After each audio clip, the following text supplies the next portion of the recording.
welcome to Spirit Switchboard. I'm your host, Carrie Lynn Shellhorn, and you are listening to us live on the United Public Radio Network and the UFO Paranormal Radio Network, 105.3 in the Gulf Coast and 107.7 FM in beautiful New Orleans. If you are interested in finding out more about the shows that UPRN has to offer, you can head to uprntalkradio.com, find out about all of the shows and hosts, all the things that we have to offer. The network website is being updated, and heard that there's potential for a merch store happening. Always new shows joining us, and there's something for everyone. It's not all high strangeness and paranormal. There is definitely something for everyone. So welcome to the show. I am very excited about today's guest. I consider her a friend and a colleague, and have had the pleasure of sharing in real time physical space with her and hanging out with her, and the message that she has to offer and the knowledge that she has to share. I'm very excited to have her here to offer that to you guys today.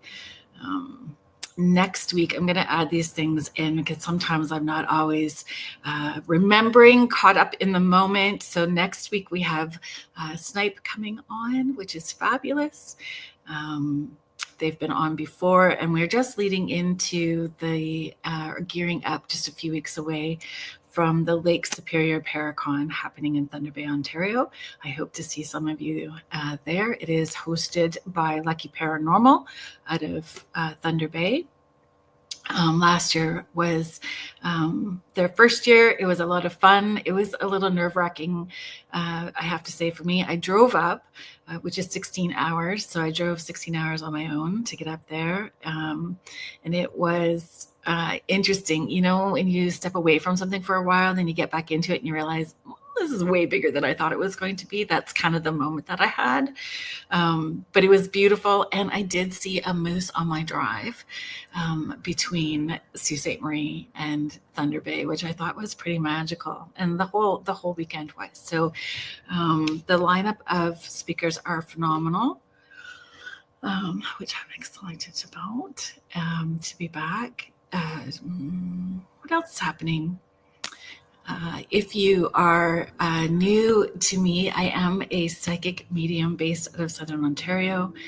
You can find me at carrielinshellhorn.com. I have a number of really fun events coming up as well too. The Love Life Afterlife event at the Princess Avenue Playhouse in St. Thomas.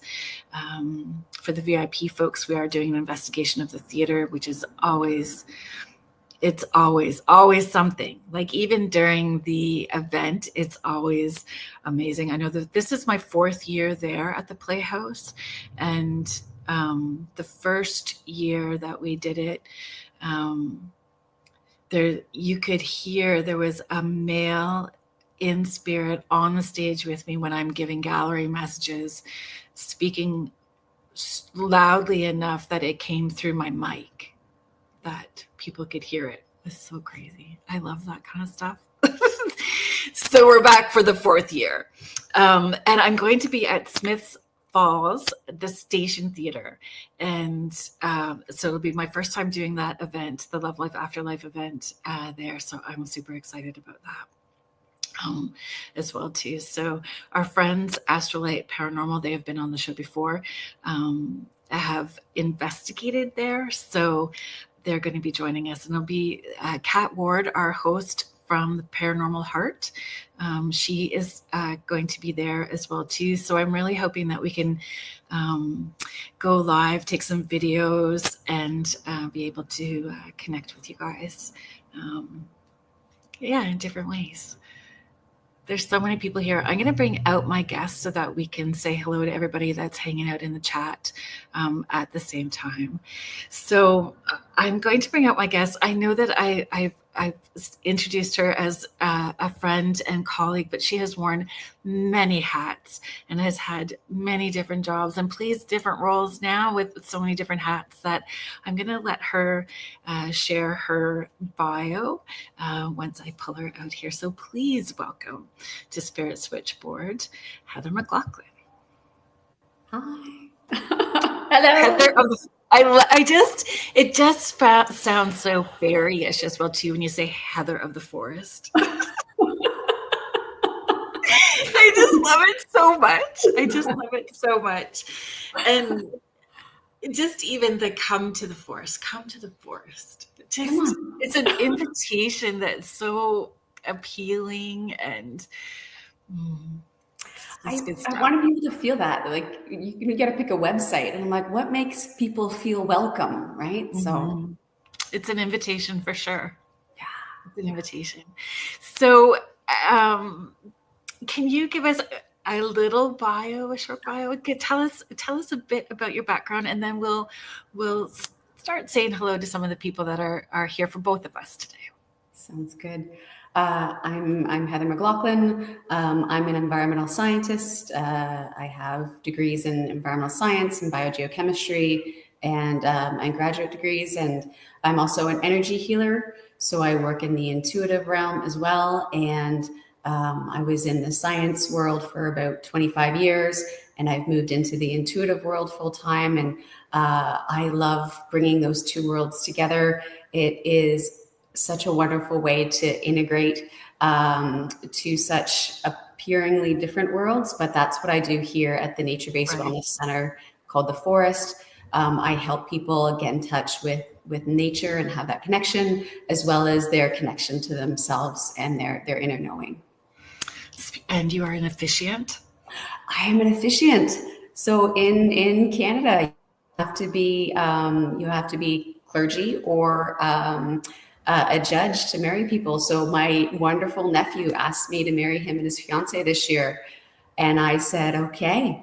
And I went through and I did my coursework. So I'm a metaphysical reverend.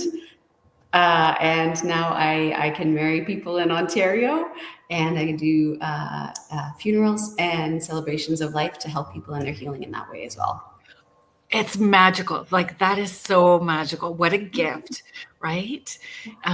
In the various transitions, even just with not even just, that sounds dismissive and that's not how I mean that, but in all transitions, people transitioning in different aspects of their life, coming to conscious awareness, getting married, transitions in leaving this space and moving on just to let go of the meat suit and have the light body, right? Just all these different things that you get to participate in and journey along with is amazing. Yeah, I have the word bridge is something I just have in my head. My role is to be a bridge for folks. It's beautiful. So let's say hello to some folks that we have in the chat. Hello, Heidi Cole. Thank you so much for being here and sharing us out today. Astrolight Paranormal, so Victoria and family, thank you so much for being here. Stephanie Malo, she has also been a guest on Spirit Switchboard, stopping to smell the flowers, and she is following a path that you also journeyed that we will talk about at some point today as well too. Very excited stuff coming up for Stephanie as well. So Kathy Lemire, thank you so much for being here. Contessa Martins, hello. Hello, Laura Michuk, thank you for being here. Jackie White.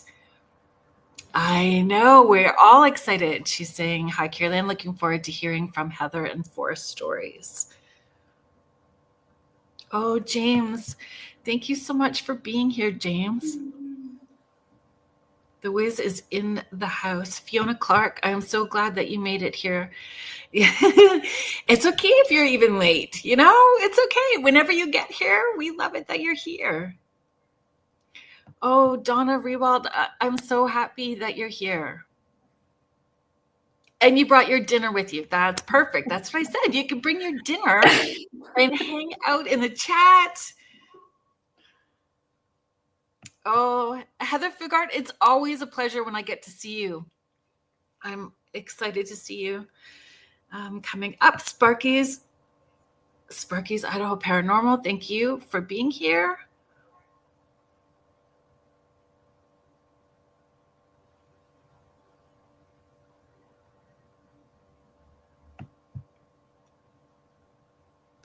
Saying hello to everyone. Jenny Hurst. Oh, amazing.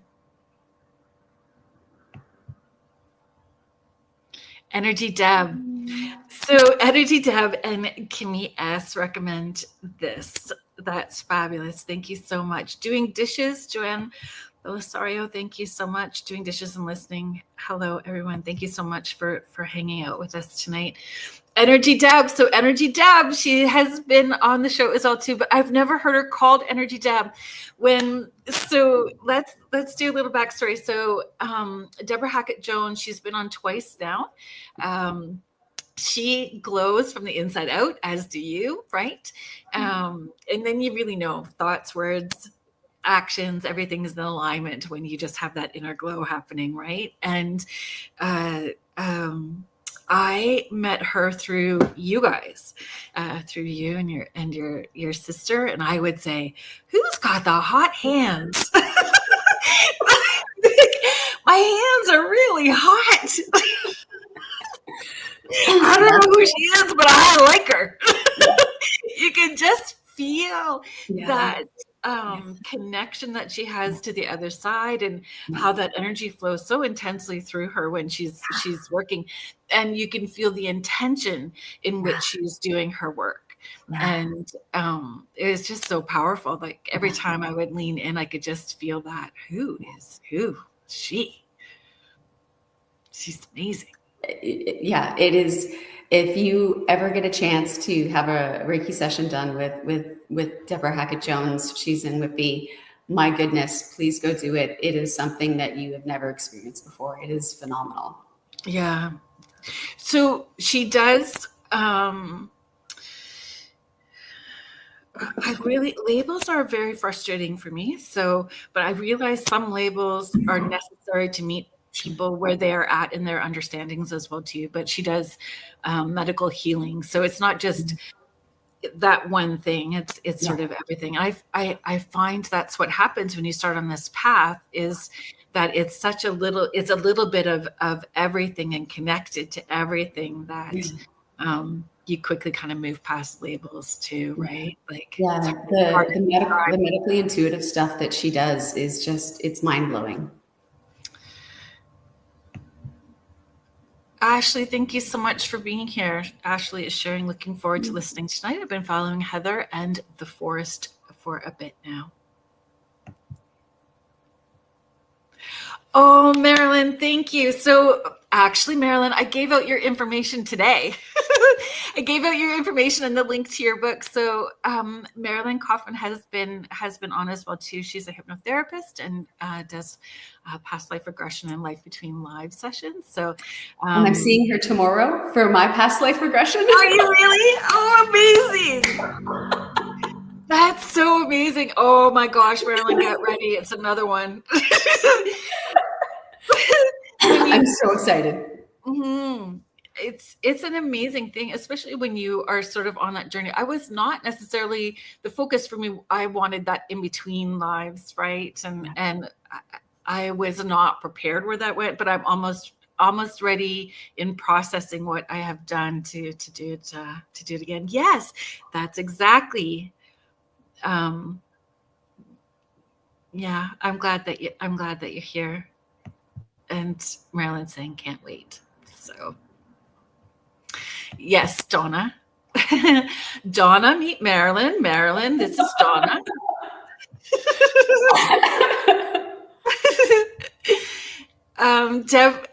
Deb Morse, thank you so much. So Deb is here saying hi to everyone. Deb is my friend in California, and she is brilliant.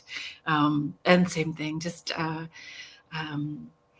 nurse, lawyer, medium, author, all around bright light. She's amazing. So I think the things that I was thinking about, not that I did a whole lot of prep work for the show today, but you do, like just thinking about you and what you're creating in your space is that landing spot of self-discovery and that landing spot for community and reconnection. And so many people are feeling homesick, disconnected, and the things that are happening in the news and internationally can be that are pretty scary. And we were not, I don't feel on a whole collectively that we had really got to a firm foundation after the 2020 and the years that came after. So we were all discombobulated through that, and now we have all of this, right? So we didn't have very much breathing room to be there. So I find lots of people doing that, tearing down and reconnecting, pulling everything apart and looking at who they are at their core. And where did you get to? What was the triggering point for you, or where was that aha moment for you to go from these years of science background, which is huge, right? Like when I had Green Carey on from Beyond the Haunting, right? She's a teacher. She's has this background psychology and history, and really this not wanting people to know that side of her. So what was that like for you? Yeah, I mean, this was not the plan. I was in my career. I was an executive. Consciously, not consciously. This is my conscious plan. No, I was in my role, and in the fall of 22, I had finished some big personal goals with athletics, and I decided to pause and see if I made space, what else would come in. And when I did, I started working with Deb, and she was my Reiki master, and I started learning how to do that, and I started taking more like intuitive classwork, more workshops, not knowing where it would lead to. I knew I needed to be in a space of learning. So I let things just flow in. And as a type A Virgo, that's a big deal to be in flow without knowing where you're going. And then in August of 23, I was on Deb's table again. And I had this green download just fill my mind of here's another option. Here's what the forest is. Here's what you can cultivate. Here's what you can do with your life if you want to. And it came into my being and my knowing fully formed. And I got up off the table, a little shaken, because I hadn't seen it coming, and I needed to sit with it for a while. And that was August, and by November, I was all in. I was like, okay, I need to retire early from my career, my corporate career, and I need to build a studio for people to come. I need to ask the forest if it's okay with it, and I needed to heed that calling. So that's what I chose to do. Mm-hmm. Hi, Deb. Thank you for being part of everything. Our journey, our lives tonight. I like that you added needing to ask the forest if this is what it wanted. And I feel that's such a big part for people right now, is this reconnection and understanding their relationships to everything around them, and where they come from, and the relationships and how important that is. And I remember when you before you even started clearing, because that was going to be necessary, how mindful you were. Can you talk about that process? Yeah. So the land that the studio sits on, it had these beautiful maple trees and oak trees and a basswood, and they were gorgeous. And they had to come down if we were going to be able to build the studio. And I needed an indoor space, because you can't be outside in -30, working on your intuitive developments when you're shivering, right? So before the trees came down, I spent time with them. I gave them gratitude. I asked them if they were okay with it. I put special sigils on them for their sacrifice and their thanks, and that they would fall safely and not hurt the gentleman that was cutting them down. And then when they came down, I had them cut into like 4-foot sections. And then when the building was done, I used that wood to build the retaining wall. So all of the wood hugs the studio, and all of the branches, my neighbor has a mulcher. So I mulched all the branches, and that's the mulch around here. So they've stayed within the space. And then when we uncovered, when we dug up the foundation, we found 18 gigantic limestone boulders.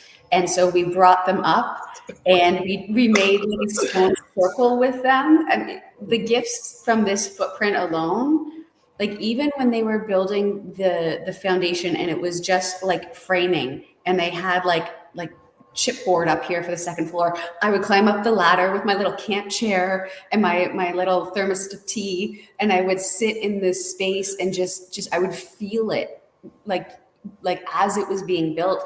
When we had the eclipse here, I spent the eclipse in the footprint before the walls had gone up, and when the eclipse came, the forest went silent, like silent. Nothing chirped, nothing buzzed, just being here. So like this location especially has a lot of like collaboration with the forest as a business, and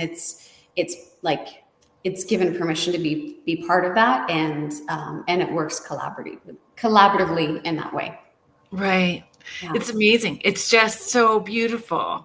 Thank you. So beautiful, and crazy that you found those limestone stones, right? Right. They came up like little like icebergs coming up out of the ground, and we had the excavator here. So I'm like, well, when else do you have an excavator just in your backyard? And so we put them in a circle, and then I didn't hold ceremony in the stone circle for a year. It was a little over a year because the rocks felt very vulnerable. They've been in the ground since the glaciers came. And so when they came up, they just felt very, very exposed, very raw. So didn't do anything specifically in that space for a year. I rehomed moss on it that had been in the footprint that I had saved. I put the moss on the rocks. And then after about a year, they felt like they had settled, and it was okay to work with them. They were ready. Right. Even all of those intentional relationships that you have cultivated, right? That vibration and frequency is going to pull those people. Maybe they're needing it, but there will be reciprocal as well too. Yeah. Like, in the giving back, like people will, are you finding that? Like people wanting to participate and connect and give back, or? Yeah, I mean, whenever people visit, we talk a lot about how this is balanced. You can't just take, and you can't just give. There has to be an energetic balance, and that can look like gratitude. That can look like thank you. That can look like a million different things. It's all about the intention. So my way of giving gratitude is different than someone else's. But as long as that like energetic exchange is there, then the forest feels it like as a living being, and it's happy to be in partnership. Sparky is sharing, if you disrupt nature, you can reconstruct it with respect. I find this so heartwarming, the thought put into this. So we will try. Let's see if we can pull up, because it is the stone circle, right? The picture with the chairs. Yeah. Let's pull no, that's the platform. The one on the wood. The wood. Yeah, that's the platform. Yeah. So I built boardwalks through the forest so that people could walk through when it's rainy and stuff. Let's see what we can do. Okay. So one of the intentions was to be as minimally impactful as possible. So if people are trampling through like mud and wet area, it ruins the ecosystem. It ruins the flow of the area. So wherever there's something vulnerable, I got reclaimed wood, and milk crates. And so people are raised up on boardwalks. They've been diverted from landfill, and then the water flows underneath, and we're not constantly impacting a sensitive environment.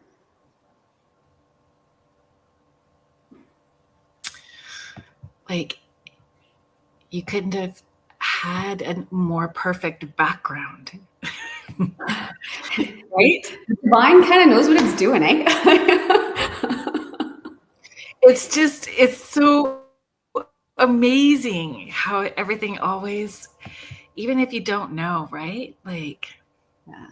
Well, and there's like, all of that requires like a yes, right? Like, we have free will. You can't force somebody to do something if they don't want to do it. So all of this has been an exercise for me in trust, for trusting my intuition, in bravery, and moving forward, not knowing where that flow is going. And that's been a lesson for me. So yeah, that's the platform. The main square is new wood, but the part leading up to it is the reclaimed. So, we sit in the forest, we have great conversation, we can do meditation. I don't think you can see it, but I put a chandelier up because why not? And it's just, you look up and it's just canopy, right? Yeah, it's amazing. And I've seen you have pictures of the chandelier up on the social media pages, right? Yeah.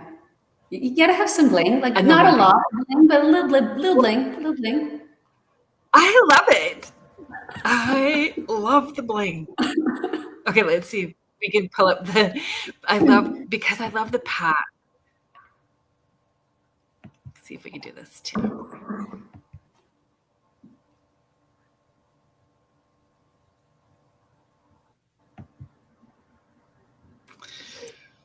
It is cool in the sorry, in the folks. winter.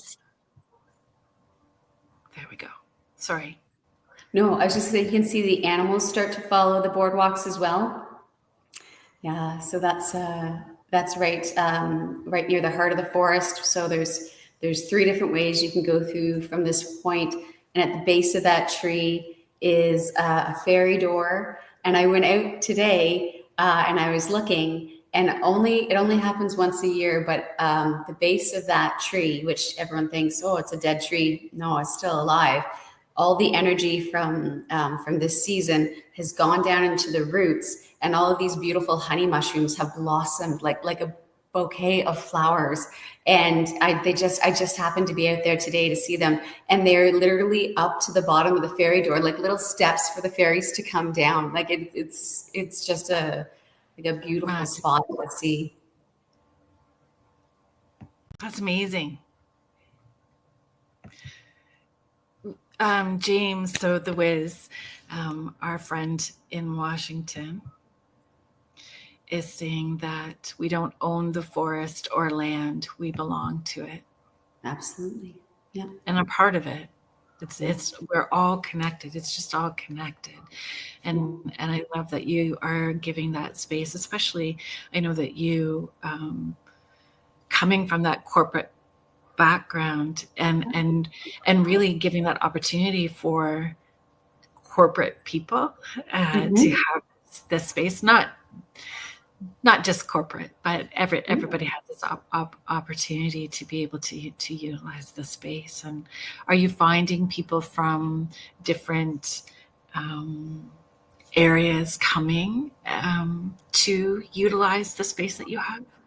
Yeah, I mean, I think one of the things I've learned is because I have that background, and then I have my energy healing and my intuitive work. My job is to meet people where they're at. So I have universities coming in and asking for partnerships and bringing students here, bringing colleagues here. I have corporate groups that I work with in a completely non-spiritual way, where I help them when they have public engagement. I help them work with their energy so they don't leave a public engagement meeting feeling like hungover and icky. And I do that non-spiritually. I have groups that come in that want to be there for intuitive development and spiritual development. And so we work at that respect as well. life coaching or the spiritual advising. So again, the word bridge, my role is to be a bridge to meet people wherever they are in their landing, to help them to get over to wherever they want to end up on their journey. And that's my role as support for them. So Right. everyone is welcome. Everyone. All religions have been here at this point. People travel from, I think my furthest so far was like 3 hours away. They travel to get here. I have wonderful friends in the States that are planning a road trip up as well from North Carolina and Pennsylvania. And it's a welcoming space for folks. Right. It's beautiful. And it's so humbling when people travel. It's so humbling when people make that effort. And it says a lot about what you have to offer and how well you hold the space for people. And what I find interesting with your story too, it wasn't necessarily that you had a longing or felt there was something lacking. It really was trusting your intuition and leaning into that, right? For many people, though, there is that sense of longing and something missing. And do you find there's some of that as well too, right? Yeah, I mean, I didn't have the longing to do this as a business, but I've always had that connection and that knowing, and the gift that this has given back for me is a reason to cultivate it, right? Like I've gotten to go deep into a world that I've always known was there, but I didn't really know how to access. And in this process, I've gotten that. And when people want to do something similar, I'm like, okay, here's some like awesome things to think about. You know, it really is, if you have an idea and you have a goal, that's great. Everything else is just a little logistic, right? Just if this is the goal, then just work hard. It's going to be fun. It's going to be boring. It's going to be, it's going to take a while. There's going to be dips and doodles in the road. But if this is the goal, then just keep going towards that, and just, it's endurance in a joyful way. Yeah. And when we're making decisions that are in alignment with that path of purpose, even if they're hard decisions that are disruptive decisions, if it is against the flow, what everybody else is doing kind of decisions, it feels lighter. It still feels expansive. It still feels lighter, especially once you make the decision. Once the decision is made. Then it just flows. Like everything with this went faster than I could have planned. The building was finished 4 months ahead of schedule. It was finished 4 months early. When does that happen? My work was amazing, how they supported me in the transition. Friends and family were fabulous. Everything flowed. Like if this had not been the path I was supposed to take, it would have been very crunchy. It would have been very brakes on, but it felt like a flow the whole way along. And I kept listening to that. I kept listening to, okay, where's the space? Where's the space? And I just kept moving into that alignment. And as a function of that, it flowed so fast. And what does where's the space feel like for you? It's an openness, right? When you're driving and there's just like an open space in front of you, or you can turn over here and there's buildings and there's congestion. It energetically feels just open. And so I almost Douglas Thompson in his book A New Path Forward describes it as like a kayaker coming down a river, and you're going, around the rapids and the rocks, and you see the rock coming and you slip around it and you're going through the rapids. And that's what being in the flow feels like. You see a little bit of a space coming and you turn. And it's just, if you cultivate the intuitive relationship with yourself, you can hear it better, you can see it better. But it's listening to yourself. That's the first step, right? Yeah. When you look back at yourself 3 years ago to where you are now, what is that like for you? In the growth, awareness, in the What has surprised you most in this journey? The amount of joy, my joy meter, it's given me like permission, if that's a word to use, to lean into what is joyful, to lean into play, to lean into learning. And so, it's hard work. Like, don't get me wrong, this is a lot of hard work, but when you can experience that hard work from a lens of excitement and curiosity, like it fills your boots, right? Even if it's hard, it just lights you up. And so compared to where I was 3 years ago, I'm so happy. Like, I just feel a lot of joy from it. That's amazing. Love that. Mm. Okay. Because I want to ask about climate change, but more like, because it's a thing. Yeah. It is a thing. But if we are connected, we all have this, we're all in alignment with the seasons and how we do maybe how we connect, right? How we are connecting with the land around us. And I posed that question, I don't know how long ago, on the intuitive group, right? How do your rituals, or how does your practice change with those transitions? And so if you are leaning in and you are immersed in this space, you would see how these transitions are shifting and changing at those different times. And do you feel that within yourself, and how do you adjust, or do you shift? Has your practice shifted because, the seasons have shifted? Like, even the plants that we can plant now in our area are different because our weather is different. Yeah. So has it affected your personal practice, or shift maybe how you offer services? I'm maybe not asking this question right, but do you get the gist of what I'm going? Yeah. No, I do. So there's like the seasonal thing, and then there's the climate thing. And the climate change, climate adaptation that we all are experiencing, after 2020, and people really homed, and they haven't gotten back out again.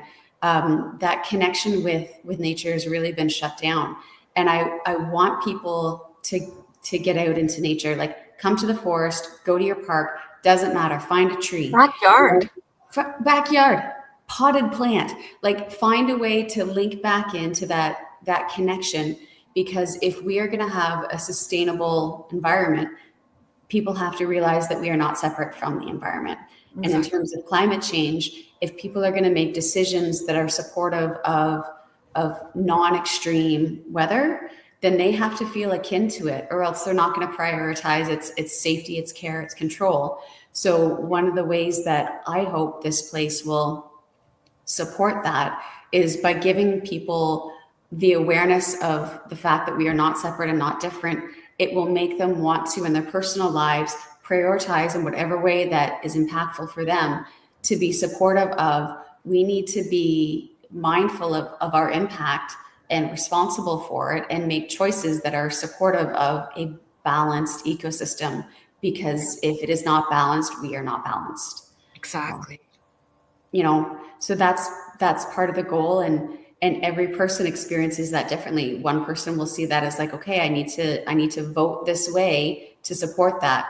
One person will take that and be like, okay, I need to compost. It's 1,000 different ripples that come off, and it's not my business how people, move forward from that. That's right. My role is to just give them the awareness and help them consider it differently. Exactly. Yeah. That's it. Right? Thanks. I love that it's just in your backyard, and that so many people. Like, did you worry people were not going to come to the forest? Did you have a moment of that? Yeah, like, oh, come on, like, of course, right? And you get that little like fear of like, oh my God, am I going to be in like the woods by myself? Which is ego, right? Right? It's the Chihuahua brain that kicks in, and then we remember that we are being of service, right, to Yeah, something that is bigger than us, and we are yeah, collected to all that is, and it would yeah, not have played out, and we don't have these amazing opportunities in the way that we do to make connections yeah, and sharing the gift of who we are, right? And the gift of who we are is constantly changing with our lessons and growth and healing, and yeah, that's our purpose. yeah. And um, yeah. But I mean, part of this last 3 years, you want to talk about shedding of ego. Whew, you know, that is a huge part of stepping into this world. Is letting go of who you think you are, what you think you know, Yeah. getting real deep with your shadow, embracing it, giving it a lot of love, and releasing it. Like this is a whole body, whole soul thing Yeah. to embrace, and I cannot recommend it enough to people to take this journey for themselves. It is expanding. Did you find that your connection with your loved ones on the other side also strengthened in this? Like, so your ancestors and how they connected with the forest, how they had their own rituals and connections, and is that flowing through you in a different way than maybe it would have 3 years ago or 4 years ago? I have more awareness of my immediate ancestors, my grandparents and uncles who have passed, and my daughter who has passed. I feel them here. If I'm out in the woods and my chainsaw is not working, I call on my grandpa. I'm like, Grandpa and Uncle Randy, like, come help, right? And then it starts to work. I'm not kidding. Like Yeah. I have that, you know, and sometimes I just feel them, or, you know, if I'm going through something personally heavy, you know, I'll feel my Nana and my Oma, like just with their hands on my shoulders there with me. And that has grown the more I've leaned into the energy of the natural world around me, Mhm. because it's raised my frequency. It's opened me up. And when you have your taxi cab light on and you open yourself up, just more can see you and more can flow in. And you know, my bonds with the other side, but also my bonds with like people here has just like enriched in a beautiful way. Yeah. And there is this feeling of knowing that we're connected to all that is without responsibility for carrying the weight Yeah, of, that person's journey, you yeah, know? yeah. We interact differently. And it's so servant leadership, right? So you have leadership where you're the person at the front of the room and you're telling everyone what to do, and you know that has its place. But servant leadership and guidance is when you're at the back of the room and Mhm. you're supporting them in their journey, and you're watching them move forward, and you help and you guide, but you're at the back. And in this role, I'm sitting at the back of the room and I'm watching them do their journey and them shine, and I'm giving them guidance along the way. And it's so beautiful to watch them as they expand in different ways, in very unique Yeah. very unique ways. And it just creates a community where you feel it is exciting to watch other people come into their own or have aha moments or the Yeah, light bulb clicks, and it's it's just so joyful to be in that space. yeah. And it's like you see people just change like right before your eyes. They'll come in and they'll have an anxiety or a worry or a stress, and working with them, or even just watching them walk the trails, and when they come out, they are visibly lighter.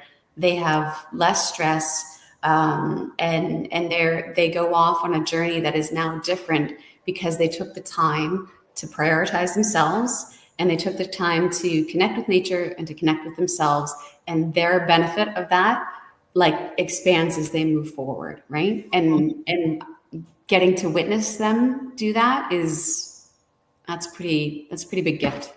Right? It's amazing. Yeah. Um, I think I'm gonna do. We're gonna do the station ID now because I know that we'll get rolling. once this next little bit of questions that I have for you. So we'll do the station ID now, so we don't have to interrupt tonight. So thank you, everybody that is just listening and just joining us now in the chat. Thank you for being here. You are listening to Spirit Switchboard. I'm your host, Carrie Lynn Shellhorn, and you are listening to us live on the United Public Radio Network and the UFO Paranormal Radio Network, 105.3 in the Gulf Coast and 107.7 FM in beautiful New Orleans. Thank you so much for being here. If you are interested in finding out more about the shows that UPRN has to offer, you can head to uprntalkradio.com, learn more about the hosts, the shows. There's something for everyone, and there are thousands of archives for you to take advantage of and to enjoy. And after my show, after Spirit Switchboard tonight, is the Church of Mavis with Jeffrey Pritchett. So stay tuned after our show and enjoy Church of Mavis with Jeffrey Pritchett. Today's guest is Heather Maclachlan of The Forest, and we are talking about your journey going from environmental scientist to, and you were an athlete, like an award, like. Want to share a little bit about that? Sure. So I was a competitive triathlete for a decade, and I went to the World Championships for sprint triathlon in the summer of 22, amateur, and I did the Escape from Alcatraz triathlon in San Francisco, which was so cool. And I won 2 aqua bikes locally, and that was the thing that at the end of that season, I had done some really cool things. And that's when I had the voice say, okay, like you've gotten to experience some really cool things. You've represented your country. Now, like, take a pause, right? And so that's what I did. I hung up my shoes and I took a pause. Yeah. And that wasn't really a pause. Do you think that was a pause? That was not a pause. A pause in competition, but you created a competition in another way because Virgo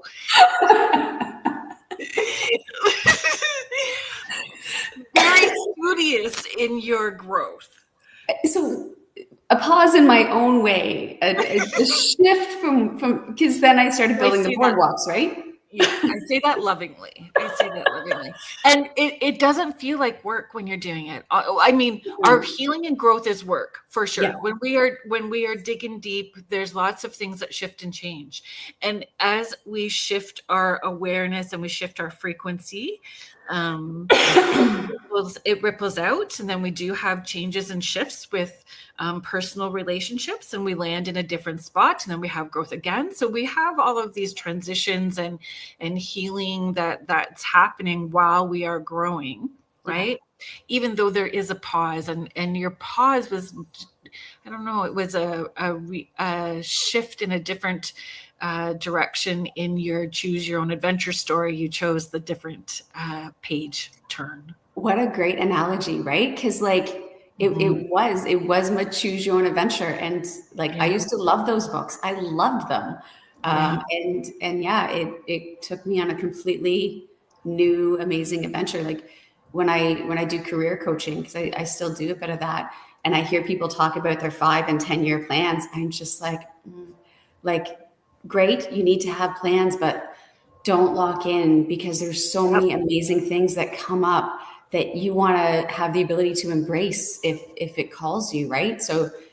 planning is good, Virgo, love the plan, but keep the curiosity and the ability to be flexible there as well. Yeah, high intent. Heather Michelle, our friend, speaking of transitions, shifting and moving in different directions.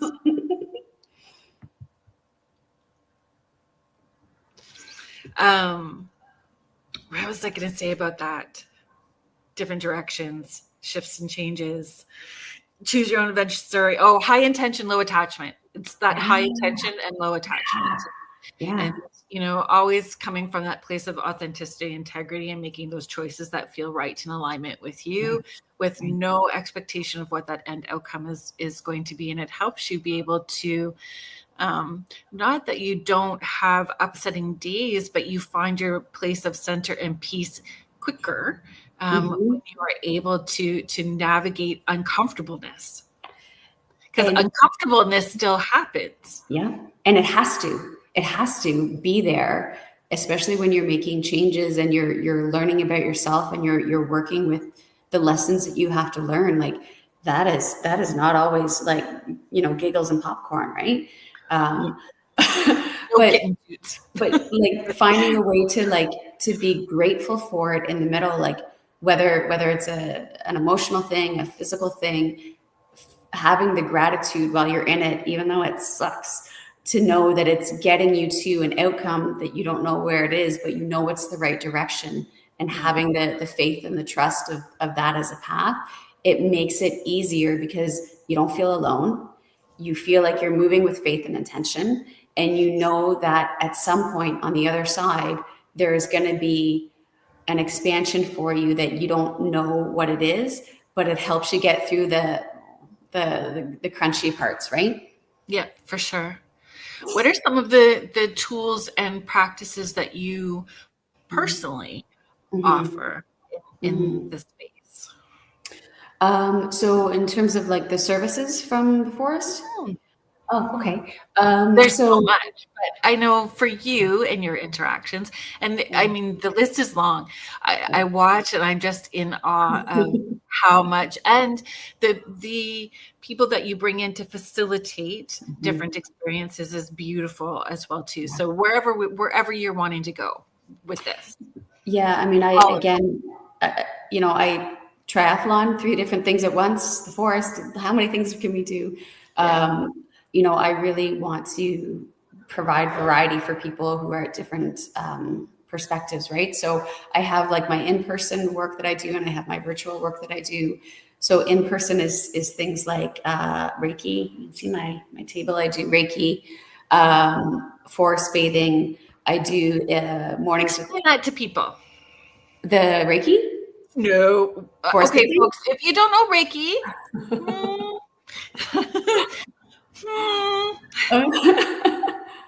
some energy healing. It's usually the first one people find in their journey, right? It's usually that it's a good introduction for folks, right? And I mean, they even bring Reiki into hospitals and palliative care for people, which is amazing and beautiful. So I'm not trying to be dismissive. Please don't take my tone as dismissive that way. But forest bathing would be something potentially new for people to hear about. Yeah. And again, that's something that you can do on your own. It started as a practice. I mean, I'm sure many places in the world, but Japan really popularized it. And it's a way of, in Canada, you can get a prescription now to be in nature, right? So good. They give you a script, and it's like a day pass to our provincial and national parks. Yeah. So like the medical community is now formally recognizing how healing just being in nature is, and they will write you a prescription to be in nature. It's called Park RX. And it pays for a day pass for a provincial or a national park. And so what forest bathing is it's a way of being in a forest that allows you to be present. So when you go for a hike, hikes are great. This isn't a hike, right? You walk very slowly, you walk with intention, you walk without attachment, and you allow the forest and the mindfulness to come in. So you can do something as simple as, what can I see? How many colors of green can I see? What can I hear? What does the ground feel like under my feet? What does the air feel like on my skin? What can I hear in terms of a leaf falling or a bird chirping or an insect calling? Using our senses to draw us into the forest. And you can look at it as a macro level, and you can sit, and I'm staring out the window right now. I'm looking at the trees. So I can look at the trees on the macro level, Or, when people are here and I'm working with them, I have them lay down on the platform and I have them look at something this big and I have them stare at it for 3 minutes. And it seems like a long time because it's like, Heather, it's a leaf and some dirt. I got it.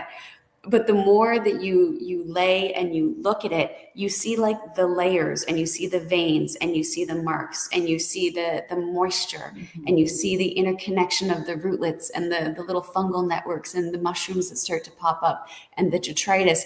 And it makes you realize the complexity of what is around us and the fact that we're a part of that. And when you recognize that on such a beautiful scale, you can't help but feel a part of it.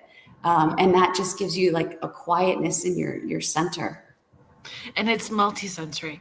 Like I always encourage, like it's inside eye, inside ear, outside ear, and the feeling. And from my perspective, and I would love to hear your perspective, more and more people are recognizing how disconnected they are from their bodies. So their mental self, emotional self, physical self are also disconnected, and this is what they are needing. And in that exercise that you do and that forest bathing, it's helping people reconnect all of those bodies. You as you said, like, and Julie Krause teaches this as well. We have our spiritual, our energy, our emotion, our mental, and our physical. And you can experience forest bathing on all of those, right? The more you do it, the more layers they are. And you get into that energetic level as well, where you can get into forest bathing with your guides. You can get into forest bathing with elementals. You can get into forest bathings with your ancestors.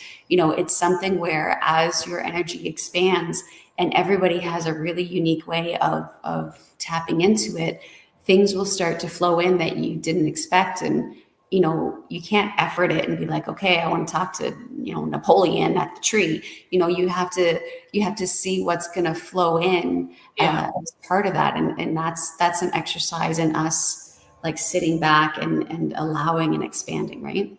Yeah. Do people allow the forest to lead them to where they need to be in that exercise as well too? The first couple times for folks, it's really hard, like, because when I introduce people to it, I have a reoccurring group called Mornings with Intention, where one morning a week we come in and we do this as an exercise, and then we do a discussion. And I don't mean to laugh, but it's so funny to watch people freak out about having to be silent for 5 minutes. And they're like, we're walking through the forest and we're not taking pictures or chatting. We're in silence. And there's a layer of uncomfortableness that they shed to be comfortable. I had one woman come to visit. She had never in her life been to a forest. She had been to a park. She was 45 years old, had never been to a forest. And I made her touch moss. And she was like, Heather, no one else in the world is going to me to touch moss. But like, moss is so yummy. Everything about it. It's amazing. I could spend an hour talking with you about moss, but my son's dad, he bought this property way up north. He texted and he said, "Are you home?" I'm like, "Yeah." He said, "I brought you something." We had a son together, right? Like we've not been a couple, and he's a lovely man, and we have co-parented our son in a beautiful way, raised a beautiful young man. And he goes to the back of his truck. He comes out with this big piece of wood. He said, like, that he asked first because he's got this property. He said, I asked first, it was okay. And it was this big piece of trunk that had separated from the rest of the tree. It was just all covered in moss. And I'm like, oh, he brought me moss. It was so great. I brought it to the back and I have lovingly cared for this like moss covered piece of wood in the back. Moss, folks. Moss is good. So, okay, Julie Krause is here too. So I just want her to chime in. So hello, ooey gooey heart-centered ladies. What a gift to see you both together in my screen. So I have sent someone hopefully to you today. Your name came up and I I'm really hoping she reaches out, Julie. I feel you guys would be in alignment. Julie has been on the show a number of times. So Julie Krause, spiritual advisor, she has a program called Becoming. She has lots to offer. So please check her out. Moss is an obsession of mine too. It's the colors. I like the lime green, that yellow green. Yeah. It's so lovely. Mish is chiming in from Australia. Good day. Hello. Thank you so much for being here. So it does, right? Like it's so interesting because that person who had never experienced the force before probably thought her intention for going was one thing and left having this different experience. And the next time she comes, her intention is so totally different. And that's why, like, it's fun for me to be a guide, because, you know, I get to open up a new way of seeing, a new way of experiencing to people who think they're coming for one thing, and then they leave with an entirely different experience. And it's fun to watch the layers that it hits people on. And we'll do meditation out on the platform that you showed. So the birds are chirping and the sun's shining and the wind comes through. And it wasn't until I spent time in my own forest that I realized that wind travels as a wave, just like water gets a wave in the ocean. But you hear the wind go in that wave and that cyclical pattern, and it brings you like right into that, feeling part of it. And that takes you deep into the meditations that we do to explore some of the spiritual side of what we work with. And it's a great framework for it.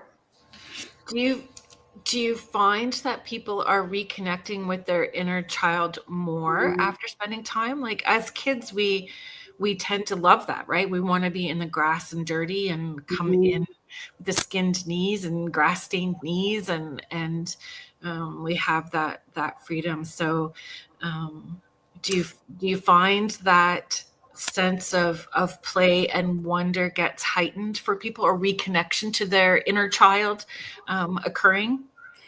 I think one of the reasons it does occur is because there's a shedding. Like if you're walking in the forest, usually you'll take your sweater off and you'll tie it around your waist, and earrings come out and you get a little dirt on your hands, and all of the stuff we have for our urban environment just kind of drops away because you want to pick up the leaf. You want to go over here and look at the mushroom, and it inherently brings you back to when you're a kid and that joyful state. And that's something that we are so disconnected from a lot of the time in an urban environment.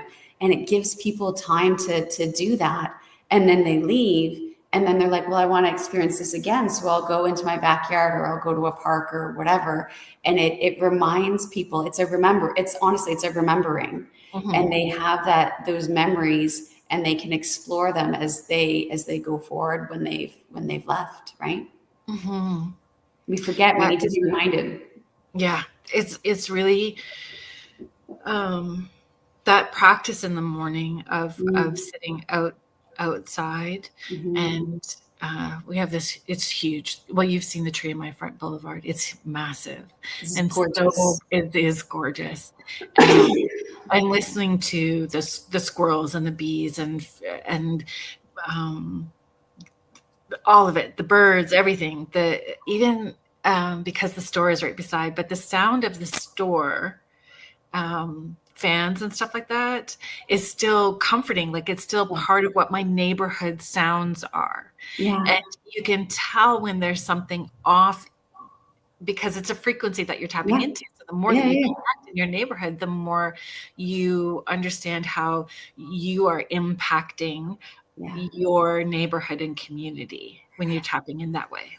Well, and again, how you can choose to do that in a positive way or in a not positive way, right? So if there's a way that, if you're sitting on your front porch and you realize that someone's got their, I don't know, something really loud going at 8 o'clock in the morning, that's a choice, right? And maybe that's a choice that once they become aware of it, they would want to do it later. But once we sit in that awareness, we can understand how to do those impacts in a positive way, and building the trails and the boardwalks, asking where should this be so that it's a positive impact. And when people come here, they feel that. And then the forest, like, I don't chop roots, there's trip hazards, right? Because the roots are not getting cut. And, having to have that balance and respect, right? It requires that sitting in awareness. Yeah. Well, Mish likes to hug trees. Who else does? When the other house that we lived in, we had this tree that we, especially on full moons and different periods of time in the month, new moon and all of those things, but we would sit outside and we would talk to this tree, mm-hmm. my daughter and I, and the she was worried about us. It didn't conform to her particular faith background. She was asking what we were doing, sitting outside so late at night, communing with the tree. Like, the tree has lots of good advice, though. So have you tried it? Mm-hmm. Yeah, we all love hugging the on tree. So that was something I was going to ask you, because I think we all know the question from Barbara Walters to Catherine Hepburn. Do you not know? When she did this interview with her and she asked her, if you could be a tree, what kind of tree would you be? And she said, well, I wouldn't be an ash. I think she said an ash, because she didn't want to have, elm. She didn't want to be an elm because she didn't want to have Dutch elm disease. Oh, so she thought she would rather be an oak. Yeah. So if you could pick a tree, folks, what kind of tree would you want to be? I would be a maple. So a big maple tree. They are wonderful, like keystone species in a forest that provide habitat. Their seeds provide food for animals. The root networks are so huge. They bring up moisture from the ground. And trees talk to other trees. Scientific side here, right? So some conventional science has trees being in competition. Forests are collaborative. If you have a tree in distress, say you've got an oak that is in distress, the trees that are around it will send it carbon, will send it moisture, will try to help sustain it and make it healthy, because it lives and thrives as an ecosystem. They share nutrients and carbon back and forth. Right. So maples are a big part of that, and it's Canadian. I have that in my heart, and I love how a maple tree's transition in the seasons is so all encompassing. The bright green in the spring, the deep green in the summer, the reds and the yellows and the oranges in the fall, and like the stately recovery time in the winter, where it is just, it just has that peace. And how its branches extend out. It's my favorite. Love it. Sugar maple. Yeah. So let's take a look at some of these comments, right? So I agree with you, Julie. The boardwalks are beautiful. She is saying, I still can't believe you muscled them together. It's inspiring. Stephanie Malo is also sharing, me too. I walked through the forest and touched the trees, pressed my palm to the trunk. I close my eyes, and I know that maybe is counterintuitive, but that's the first thing I do is I close my eyes, and I just I can feel like my tongue coming down off the roof of my mouth, my jaw relaxing. I'm just in that space and feeling it first before I see, or seeing with my inside eye. I'm so blessed to live on 200 acres, lots of trees, not many neighbors. Oh my gosh, blessed for sure. Mish is saying, think I'd be a lemon scented gum, really smooth trunk and smells divine. Oh my gosh. Lovely. Amazing. Sugar Maple, Kathy Lemire, Becky Marchand, thank you so much for being here. Sugar Maple. James, that was where I went to as well, to a willow and help heal people. It also reminds me of my grandma. She had the most beautiful willow tree in her front yard. So that's, where I go as well too. Misha saying Jacaranda. I don't say it all wrong, but it sounds like I kind of got there. Joanne Basalio, willow tree. They have purple flowers. That's beautiful. People. Oh, you and Oh, of course you are, Julie. Catherine. That's perfect. Yep, Catherine Hepburn and you. Oak Yep. tree. Right. The knowledge. Maple, willow, or poplar. Beautiful. Carolyn, what was yours? Sorry. Were you willow? Willow? First one. Yeah, my first choice would be a willow. When I was a camp counselor, my camp name was Willow. Really? I'm not surprised. The elemental connection for you is definitely there, for sure. For sure. Yeah. Yeah. And the more that you are in that space, the more those connections grow. And again, like cultivating them, right? Like you can have elemental connections that you develop in a forest environment. I had them when I was racing. So when I was in triathlon, I had elemental and guides with me for the swim, for the bike, and for the run, and they were there to draw on when I needed their strength. Amazing. Marilyn is also sharing. Also, do you find, or have you noticed, people who may come from that scientific background or that corporate, after spending time there, start to have a little bit of an interest in the woo aspects that are offered? It's like woo permission, right? Stepping out of my woo-woo closet was a big transition for me, coming from the background that I did. And brave, vulnerably brave. It had layers to it, and I had a very soft landing when I came out. I'm very grateful for that. But I have not had a single person come here and experience the forest and not have greater curiosity when they left about the spiritual side and what other things that could entail, because it's undeniable. Like once you're taught how to see, once you're taught how to listen, and you have that guidance, it is impossible not to appreciate the connection that we all have to it. And people, you can see them expanding their perception. And you offer, which I thought was super exciting, a specific, or someone utilizes your space, or you work in conjunction with someone who offers that, the breathing exercises, and is focused directly for men and their journey as well too, and offering that space. And someone that I was connecting with today was talking about how, and on her path and journey, finding for certain generations, very difficult for men to talk about their healing journey and their connection to their intuition and those sides. So when I saw you having that as an offering, I was super excited. And it's always been my intention to cultivate a space for everyone, but there's also times when we need to have community with certain groups of ourselves.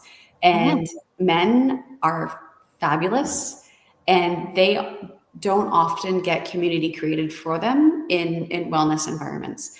And I knew when I started that was a priority of mine, men in trades, especially, but creating a space where they could have that interaction. And when the breathwork started with Britt from Bearheart Breathwork, she had done breathwork here multiple times. I was in the middle of a session with a group, and it just happened to be all women.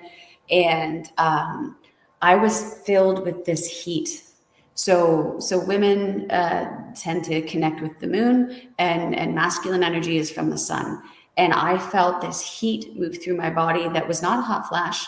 That was like the heat of the sun, that masculine energy. And I grabbed her hands. She was walking around, and I put her hands on my body, and she could feel like the fire. And when I got up from that, I said, Britt, it's time. We need to make space just for men. It is time to move forward. So she felt it too, and we decided to do that. And now we do bi-monthly sessions just for men. Men come and they're like 30 years old, 70 years old, people who'd been before, who had never been before. And it's an amazing experience where they can have like-minded conversation with other men in the group and can have that vulnerability and share. At the same time, Britt and I are women. So what we provide is a witnessing and affirmation from the feminine so that they can be vulnerable and they can share their experience and they can be witnessed by women in a very safe and affirming manner. And that is also energetically balancing for them. Right. It's been one of the most heart expanding things I've done since I've opened is watching these amazing men experience breath and watching Britt lead them. It's lovely. And again, it comes back to, I have always preached it. Breath is everything, right? In taking that deep breath and the slow out and connecting in with your body and what is it saying to you and how are you connecting? And your intuition gets louder when through that breath and connection with your body. And, people will say, well, I'm breathing. I'm not, I am breathing. I know how to breathe. Yeah.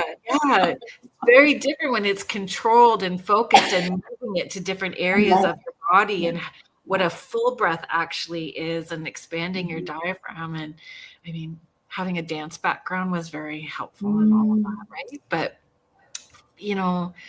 for them being able to connect again, all of those bodies, spiritual, mental, emotional, physical, and what that feels like. And the more that you do it, the more you understand sometimes quicker, the uncomfortableness that you may feel or disconnect. It's because you're out of alignment and you come back into putting your tools into place so that you can be back in alignment. Yeah. It's just all awesome. It's a wonderful modality. It's a wonderful basis of everything we do, that conscious connected breathing that Britt leads us in. There's the physical benefit, the emotional, the mental, the spiritual, it's encompassing. Have you officiated one wedding? So I wasn't open this time last year, but I'd had a breath work session, like a soft open, and Britt came. And after the breath work session, one of the women, Nev, if you're watching, I love you so much. She came up to me afterwards and she's like, "Can I get married here?" And I was like, those photos are everything. I'm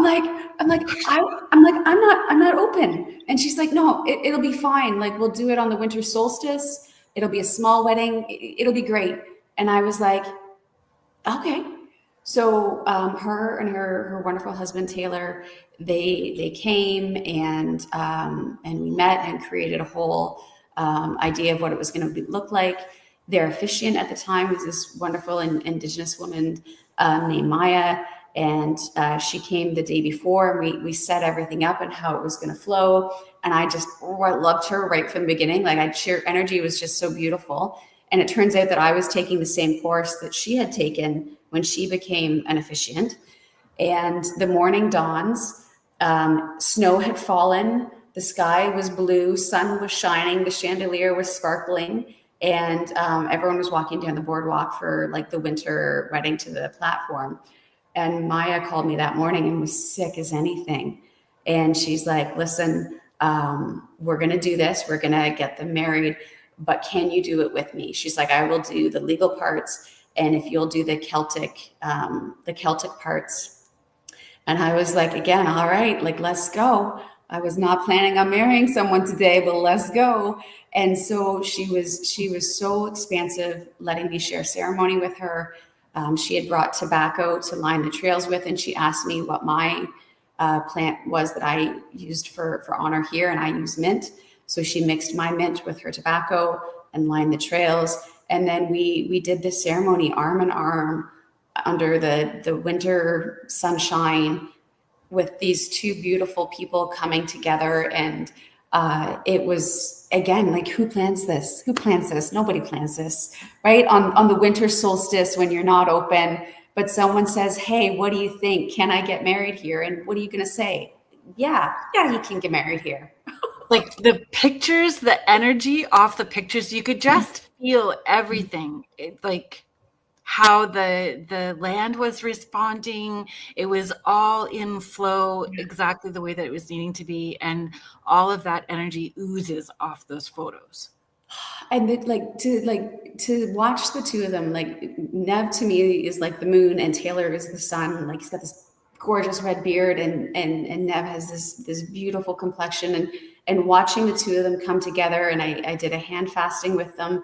Like, I just, like, you could feel the love off these two people in the center of the forest with everybody, like, energetically watching. Like, it was wonderful. It was wonderful.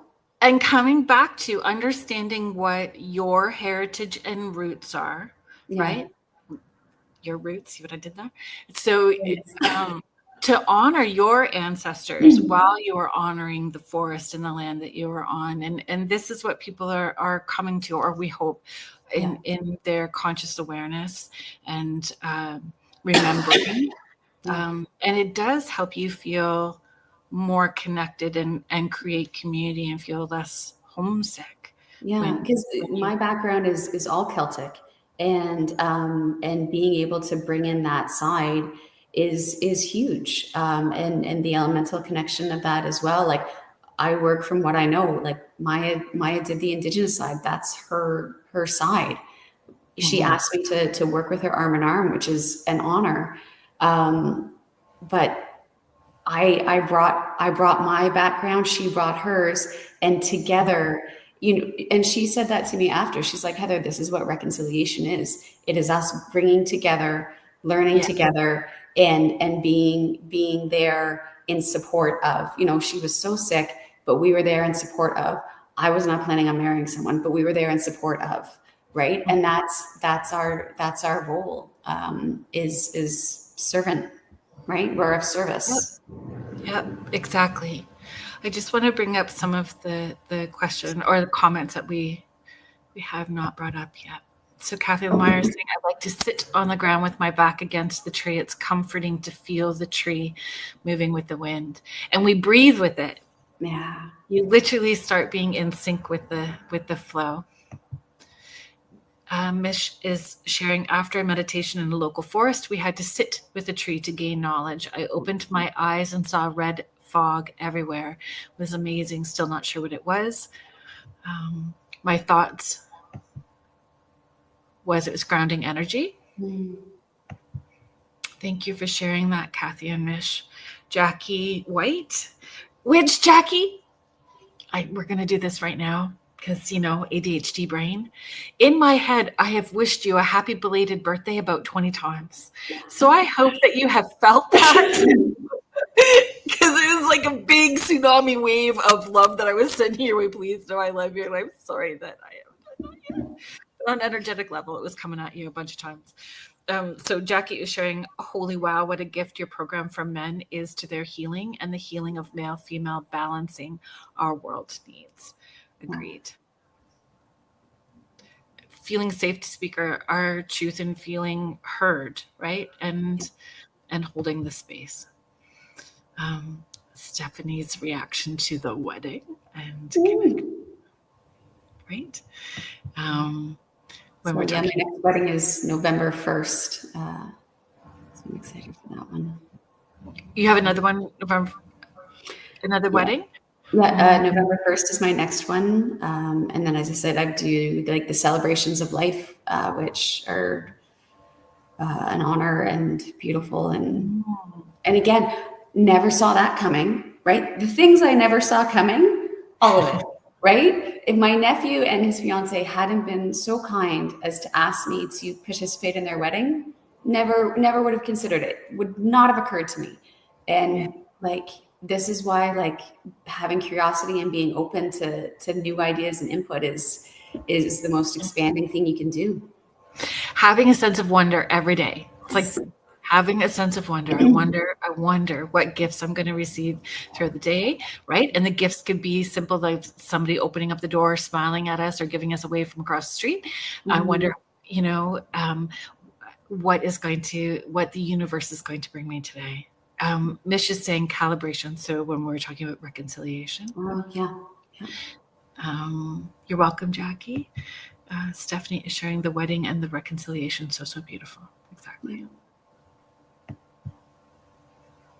Exactly. And again, it draws more of that like-mindedness. The more that the frequency shifts, you have more of that comes, right? Well, and the concept of rising tides, or rising tides raises all boats. So any drop of joy or frequency that happens, whether it's from me, from another service provider, from someone who comes in, from someone who hears this and goes to their forest in their hometown, all of that feeds into the energetic world that we exist in, and it raises it, and it raises it, and it raises it. So every scrap of healing or joy or elevation that happened, that we contribute to, it impacts us all. So whether it's me or somebody else, it's all the same. Thank you for doing that, right? Like, that's why we're here. When we start teaching it, and we're living it, right? So we're living. So it's our thought. It becomes. I mean, we still use the word practice, but it's your way of being. It just becomes a way of being. Yeah.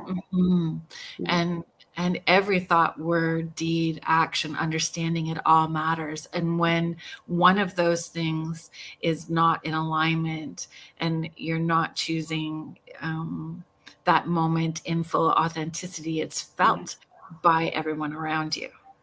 And you do, like, you can feel, people call it a BS meter or whatever, but it's an inauthentic meter. You feel that, like, well, I know that's not true, right?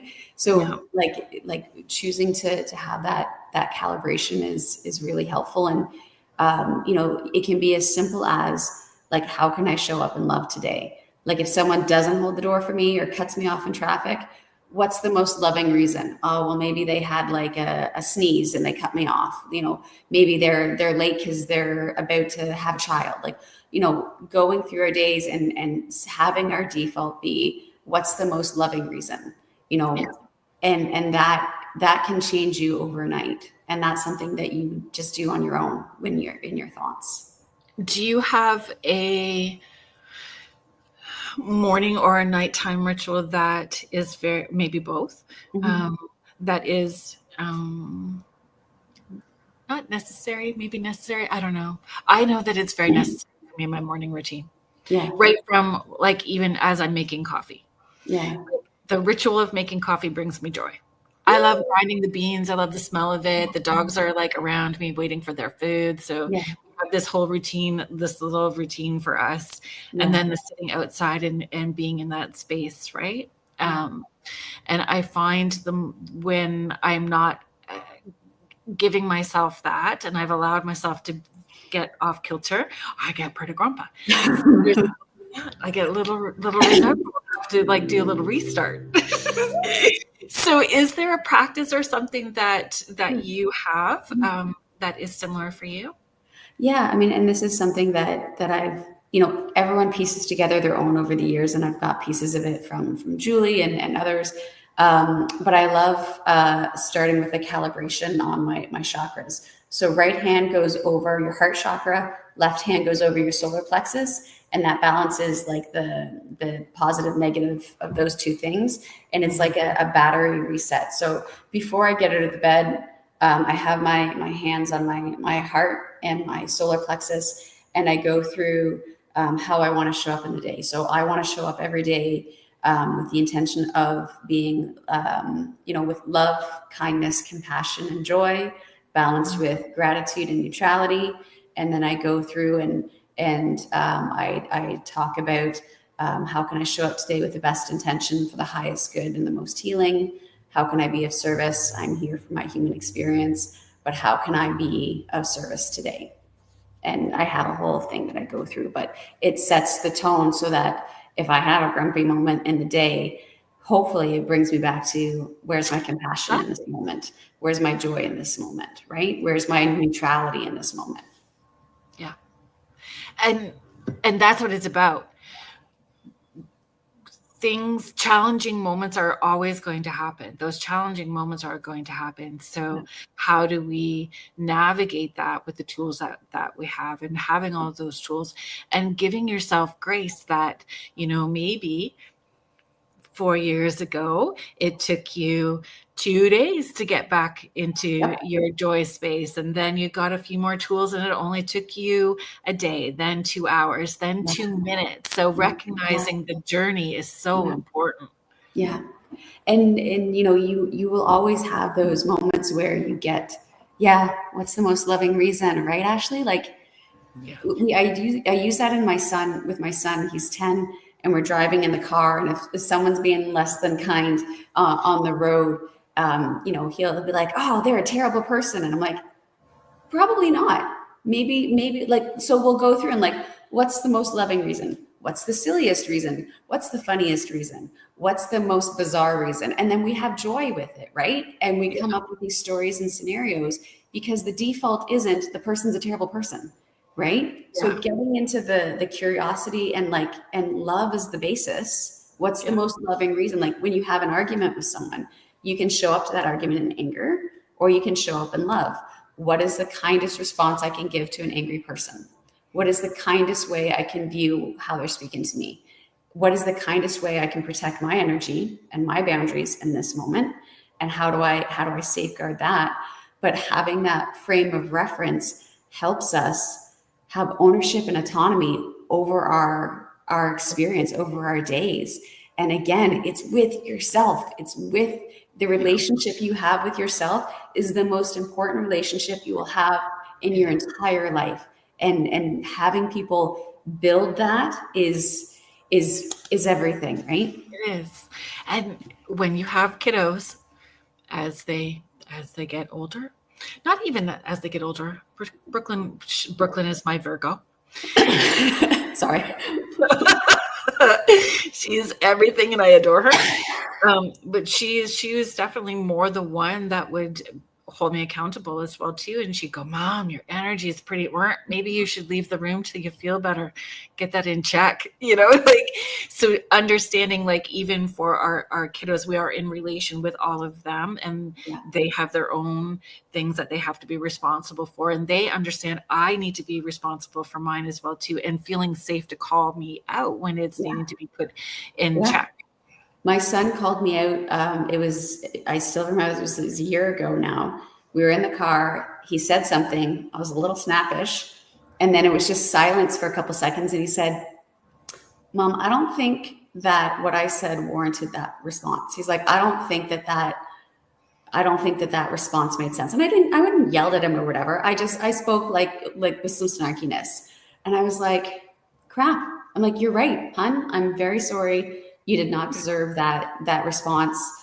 Thank you for feeling safe enough to call me out on that in a loving and kind way. I apologize, and I appreciate the awareness.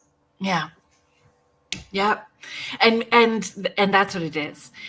And we are giving them this permission to feel empowered, so they do not give their power away, and they learn that early. And don't incredible. Sit with it. Yeah. Yeah. It's just incredible. Okay. A go-to book, spiritual, not spiritual, or maybe a little of both, that you highly recommend, go to, one that you love, read more than once, has coffee stain. Do you write in your books? Yeah, I do. I do. So I don't borrow books. I need to own my own, because I highlight, write, love to death my books.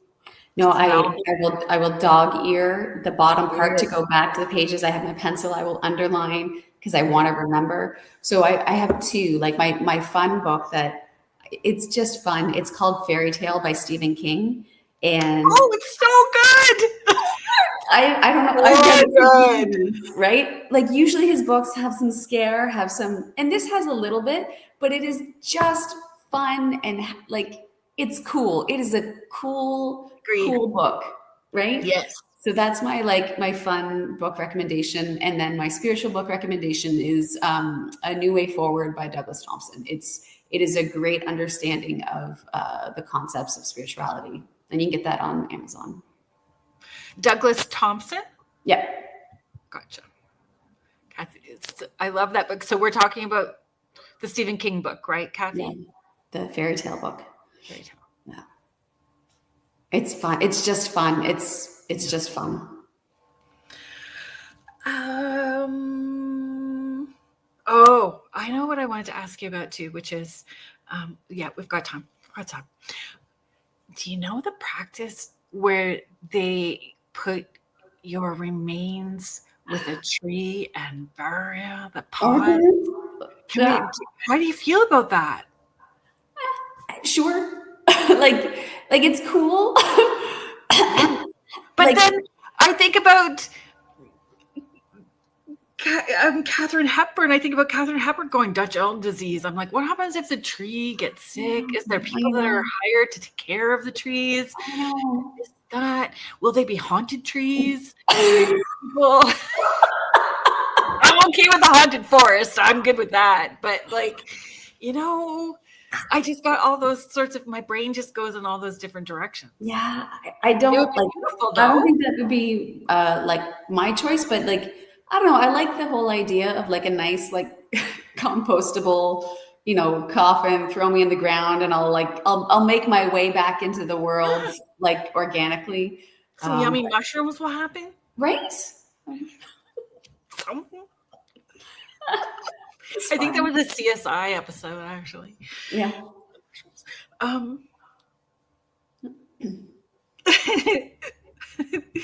Yes. Thank you for being here. Spirit of Saskatchewan Intuitive Wellness. Thank you for being here. I mean, they look beautiful and I'm not hacking on anybody's, but that's, my brain goes in like 18 different directions all the time. Okay.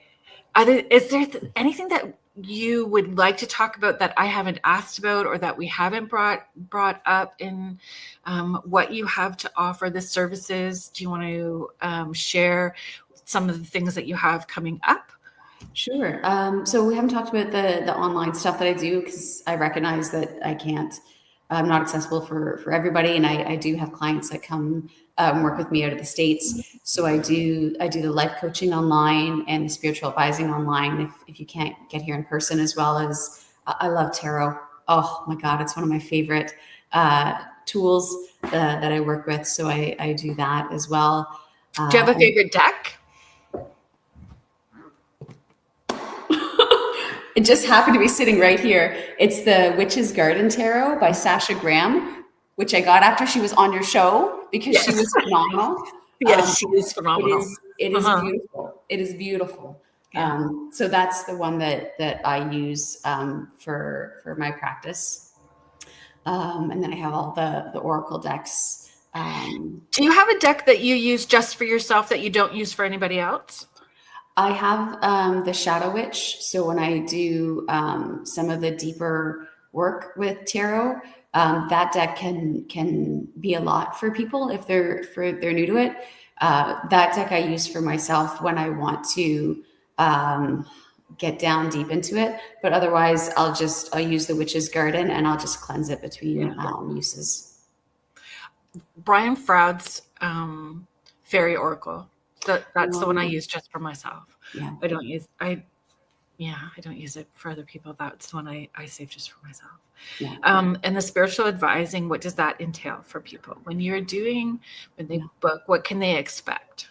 So that's something where I help people bring their energetic selves forward. So if most times it's people who want to work on their intuitive development and their energetic development. So whether that's connecting in with their intuition, connecting with their guides, understanding how to cultivate that relationship with themselves and with their higher self, that's something that I'll work with them on, as well as bringing in their emotional and mental realms.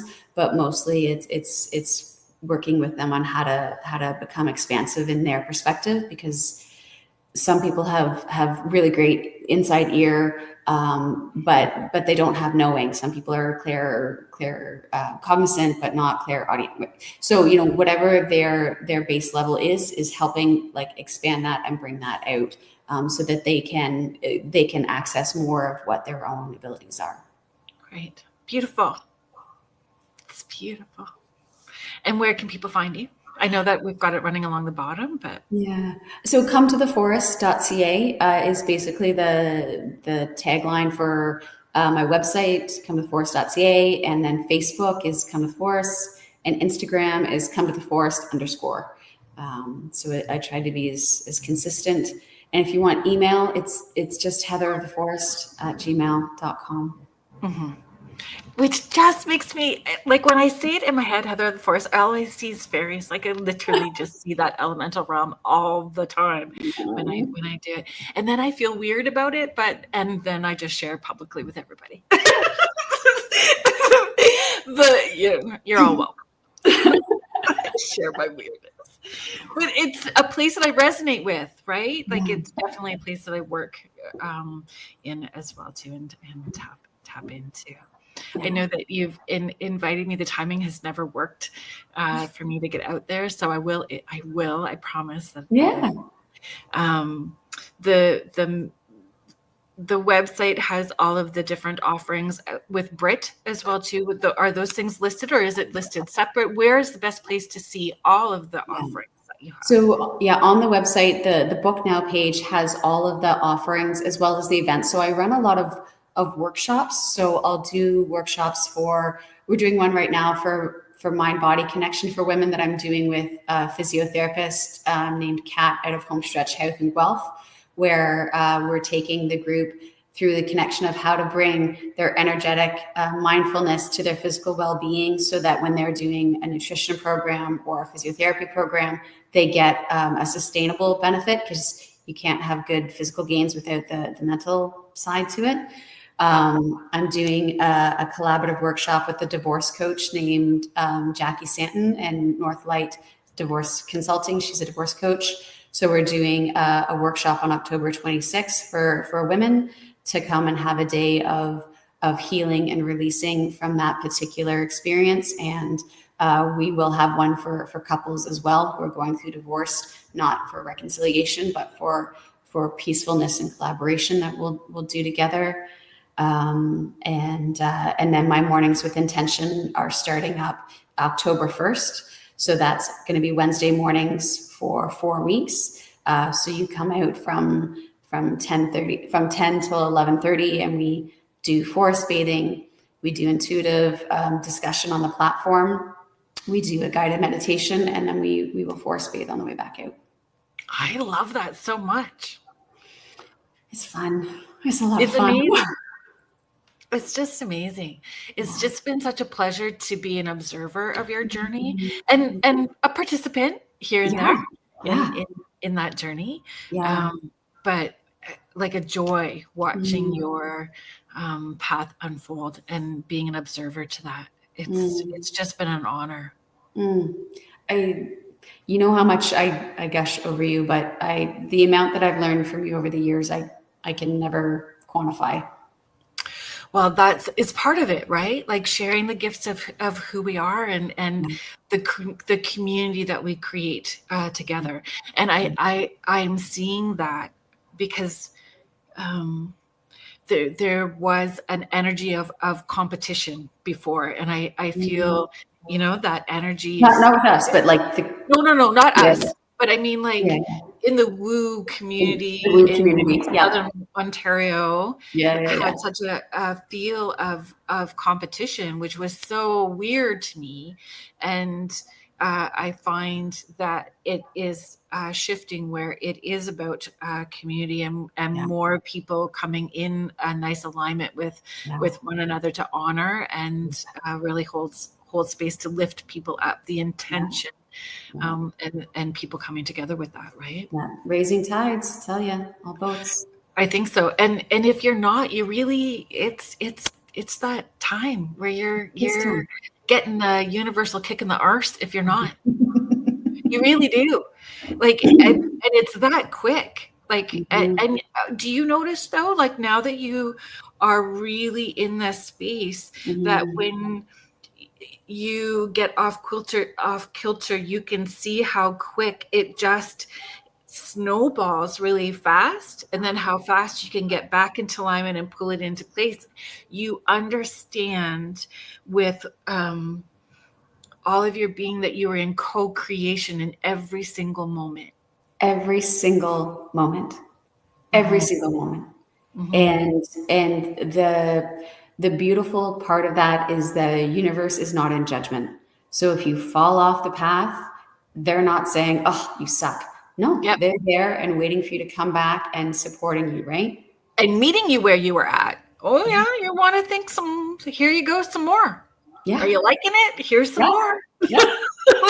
Here's another opportunity to grow. Yeah. Right. That's my favorite way of phrasing things. Thank you, Julie Krause, for that opportunity to grow. Yeah. Thank you for this opportunity to practice walking away from stuff that no longer serves me. Thank you for giving me the opportunity to practice speaking my truth. Yeah. And it really is about learning to shift and bring your tools into place, and that grace and ease, right? Showing ourselves self-compassion and being of service. Yeah. Yeah. It was a pleasure. Thank you so much. Thank you for having me. I love this, and I would love to have you back again. Awesome. And we'll just continue those conversations and inspiring other people, right? Awesome. Thank you so much. This has been a joy, and thank you to everyone on the chat. It's so wonderful to see everyone like popping up and being part of the conversation. Thank you. Astrolite Paranormal, so Victoria saying thank you. Carolyn and Heather, great show as always. Denise Mitz, thank you so much for being here. Have a great weekend all. Kathy Lemire, amazing show. I can feel the energy from both of you. Thank you, Kathy. It was great having you here. So thank you, Heather. Thank you, everybody in the chat. Thank you for being here, everybody that was listening. Sparky, you are always so good about that. I never remember any of that, so I appreciate that. Ashley Wavell, thank you so much for being here. Sparky's just keeping me in, keeping me going. Don't forget to hit that sub button, smash the notification bell to all. Yes. Thank you so much. So thank you to Joe Montaldo, our network owner, and Michelle DeRoche, who is our network manager, and all of the things that she does for us is amazing. Jeffrey Pritchett is up next with the Church of Mavis. Thank you to the United Public Radio Network and the UFO Paranormal Radio Network, 105.3 in the Gulf Coast and 107.7 FM in beautiful New Orleans. Thank you so much, everybody, for being here. And join us again next week, and we will have the guys from Snipe back on, Ghost Hunters of the Grand. See you guys next week. Good night. Have a good weekend, everybody.